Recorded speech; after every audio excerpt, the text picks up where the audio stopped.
Welcome back, Talfarians. Captain StiK here, flying alongside the legendary Captain YoK with Talfabot always on standby for rapid aviation facts. Ever wondered what happens to all that untouched food on airplanes? You know what I mean? Like when you're done with your meal, but there's still a perfectly good bread roll or that little fruit cup just sitting there. Yeah, definitely. I've always kind of wondered about that myself. What do they do with it all? Turns out it's way more complicated than you'd think. And I think you'll be surprised by some of this stuff. Okay, I'm all ears. So I was reading this article, and it said back in 2017, they wasted over 1.14 million tons of in-flight catering food. Wow. That's like 25% of all the waste they had from the cabins. 25%? That's a lot of food. So why is so much being wasted? Well, one of the biggest reasons is all these super strict regulations they have about airline food. Oh, yeah, it makes sense, I guess, with trying to keep things sanitary and, preventing any outbreaks or anything like that. Exactly. You don't want to be spreading diseases across borders. Right. But it still seems kind of extreme. Like, what's the harm in donating a sealed bag of pretzels or something? Yeah, that's what I always thought, too. So how does it actually work? So the thing is, once the plane lands, basically any food that hasn't been touched is considered contaminated. Even if it's like still in the plastic wrap? Yep, even then. And some countries like the US, the EU, Australia, and New Zealand, they have some of the toughest rules about how this food waste needs to be handled, especially if it's got anything from animals or plants in it. Okay, so it sounds like there are a lot of obstacles to like reusing or donating this food. Definitely. But, it's not all doom and gloom. There are actually some really innovative solutions out there. Oh, that's good to hear. Like take Air New Zealand, for instance. They figured out a way to reuse a lot of the sealed stuff, like those unopened snacks and drinks we were talking about.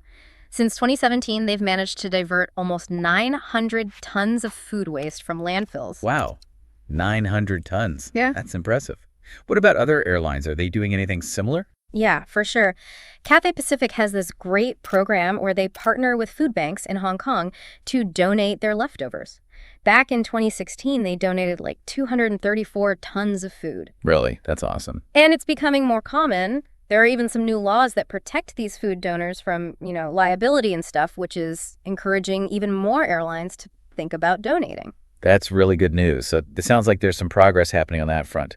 But what about technology? Oh, yeah, technology's playing a huge role in all this, too. In what way? Well, some airlines, like Emirates and Lufthansa, they're using AI to try and optimize everything. Like imagine an AI system looking at data from thousands of flights and realizing that, say, on those early morning flights to Tokyo, only half the people actually choose the omelet for breakfast. Oh, interesting. Right. So airlines can use that kind of data to make sure they're not loading up planes with a bunch of food that's just going to go to waste. Makes sense. Emirates is even using cameras powered by AI that can actually identify different types of uneaten food, so they can really track exactly what's being wasted. That's awesome. Yeah, it's all about using data to make a real difference.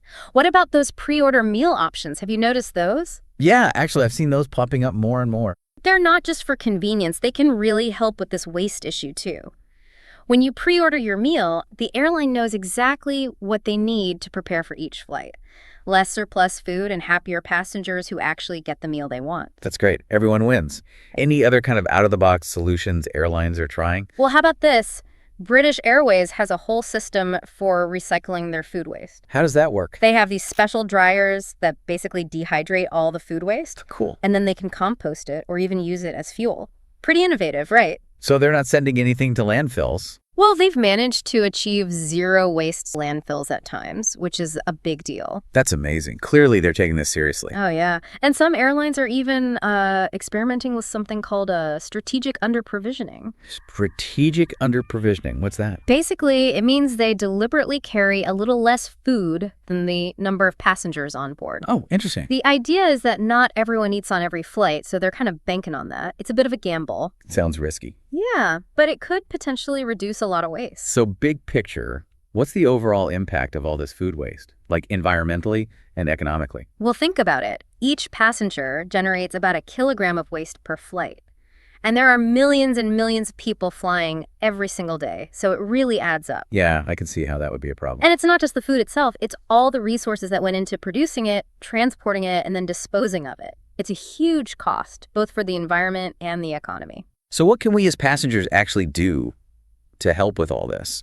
Well, for starters, pre-ordering your meals whenever you can is a great way to help airlines plan and cut down on waste.